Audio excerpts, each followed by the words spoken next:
this in these verses from the Quran. God created every animal from water. Some of them go on their bellies, some of them on 2 legs, and some on 4.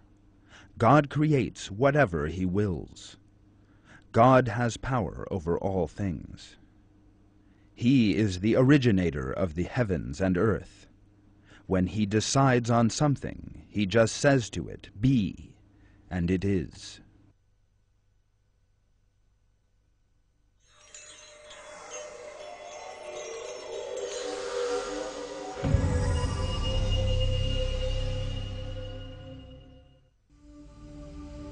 In the same way that structures that cannot be reduced to a simpler form demolish the claims of the myth of evolution, the fine detail they possess reveals to us, with the most striking examples, God's artistry and matchless intellect. The signs of creation in living things have now become a scientific concept and are supported against Darwinism by the world's best-known scientists. Among the most prominent names in this movement are those of Philip Johnson from the University of California at Berkeley, William Dembski from MIT, Chicago, and Princeton universities, Stephen C. Meyer, who earned his PhD from Cambridge University, and Paul Nelson from Chicago University. As well as maintaining that life did not come into existence by chance, and that God created all living things, these scientists hold seminars and conferences all over the world.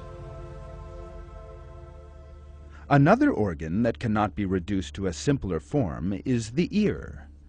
The human ear consists of several components, and hearing is the result of all these working in harmony together. A deficiency in any one of these components means that a person either becomes deaf or else suffers severe hearing difficulties. Brief details of how hearing actually takes place will enable us to understand how complex the process is, as well as the sensitive balances on which it is constructed. As we know, hearing begins with vibrations moving through the air. These vibrations are reinforced in the auricle.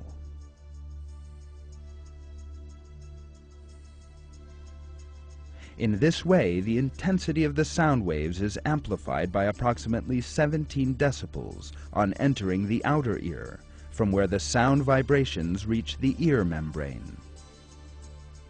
The ear membrane is so sensitive that it can perceive vibrations of the dimensions of a single molecule. It is thanks to this sensitivity that in a silent environment we can hear someone whispering from many meters away. The ear membrane enhances the vibrations reaching it and transmits them to the middle ear. Here, there are 3 small bones in contact with one another in a very sensitive balance. These 3 bones, known as the anvil, hammer, and stirrup, enhance the vibrations reaching them from the membrane. The mechanical movements we have described so far began turning into sound in the region known as the inner ear. The inner ear contains a liquid-covered organ known as the cochlea. The final component of the middle ear, the stirrup, is connected to a membrane on the entrance to the cochlea.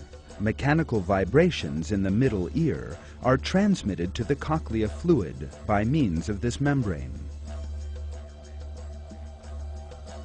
The vibrations reaching the inner ear set up a wave action in this fluid. The inner walls of the cochlea are lined with small hair-like structures, which are in turn affected by the wave movements in the fluid. These tiny hairs move according to the wave motions in the cochleal fluid. If a loud noise arrives, most of these hairs move, and in a more powerful manner. Every sound frequency in the outside world sets up different reactions in these hairs. Fine, but what does the movement of these hairs signify?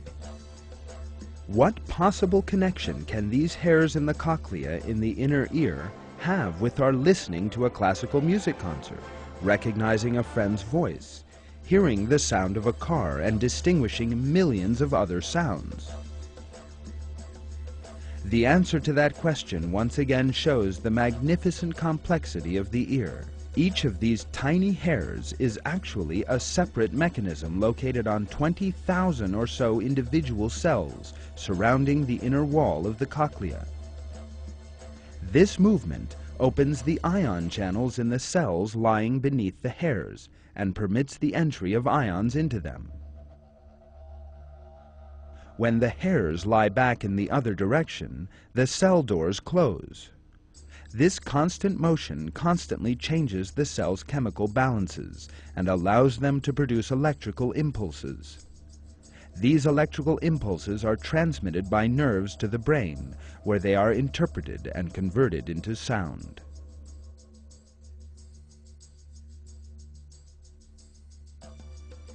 Science has not yet unraveled all the technical details of this system. In producing these electrical signals, the cells in the inner ear manage to reflect the frequency, force, and rhythm of the waves from the outside world. This is such a complex process that science has not yet been able to determine whether the process of distinguishing frequencies takes place in the inner ear or in the brain.